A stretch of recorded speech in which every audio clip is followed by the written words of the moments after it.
It's alive. It's alive.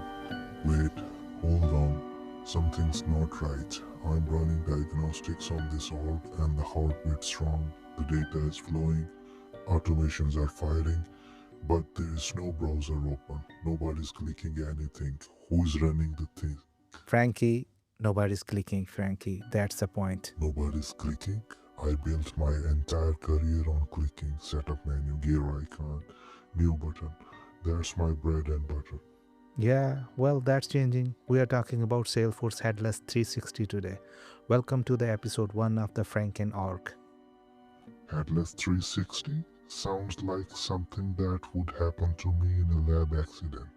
Okay, explain this to me like I just woke up on a lab table. What does Headless 360 actually mean? So, Salesforce announced this at TDX, their big developer conference back in April 2026. The idea is every major capability in Salesforce, your data, your workflows, your business logic, is now exposed as an API, an MCP tool, or a CLI command.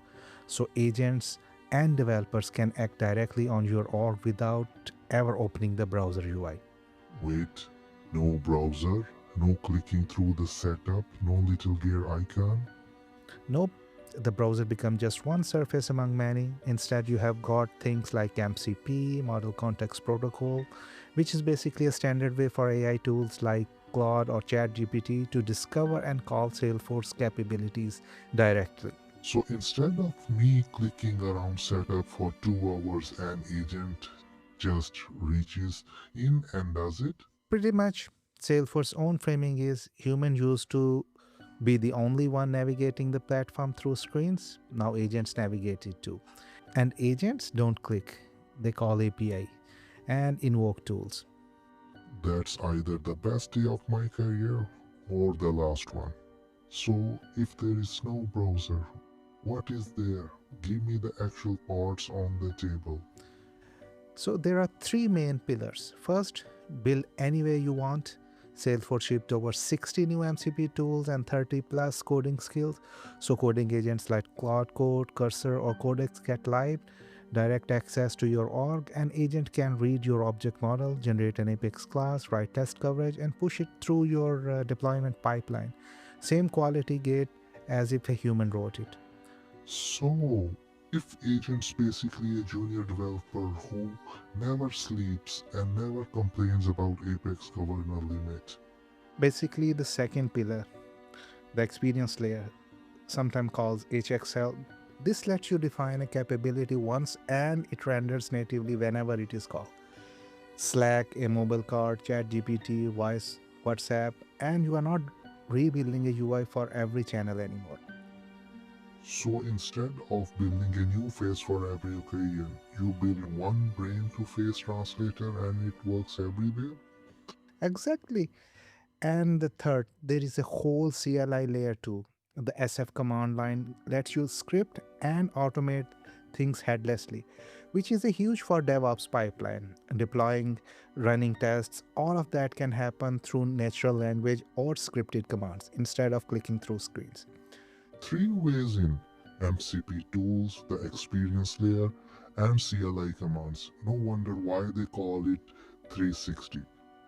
Okay, hold on. If agents can just reach in and do things without a human clicking save, what what's stopping one from deleting my entire pipeline by accident? I have seen enough lab accidents for one on life. Fair. And Salesforce actually leads this way. Governance is enforced on every single API call, every MCP tool, every CLI command. Four things always apply. First, identity. The agent acts as a specific authenticated user, not anonymously. Second thing is access. Your existing sharing rules, field level security, and permission sets still apply. Third thing is invocation scope. The agents can only call tools that have been explicitly exposed to it. And the fourth one is governance. Validation rules, triggers, approval chains, governance limits, they all still fire, no matter how the request So come in. basically, if I could do it by hand in Salesforce, My agent can't sneak around and do it either. Exactly right. Their line is if you can do it in Salesforce, your agent can do it through the MCP server. Every action still shows up in your audit trail tied back to a real user, and most MCP clients let you require approval before the agent actually runs a tool. Okay, that's actually reassuring. I was picturing an agent going full it's alive on my production org. That's exactly the nightmare this is designed to prevent. Same rules, same guardrails, just a different door coming in. Alright, great chat. But I gotta be honest with the listeners here. About what? Today we only stitch together the theory, MCP tools, the experience layer, governance. That's the concept if you actually want to see it running. An agent connected live to an org, calling tools, deploying code, all with the guardrails on. You need to come up to the lab in person. Ah, so you mean our upcoming Headless 360 workshop, which is happening on August 8th. So we are going to connect our Salesforce org with using MCP tools and show exactly how the governance model keep it safe. And the lab only fits so many test subjects, so don't wait too long to grab your spot. Links in the show notes below.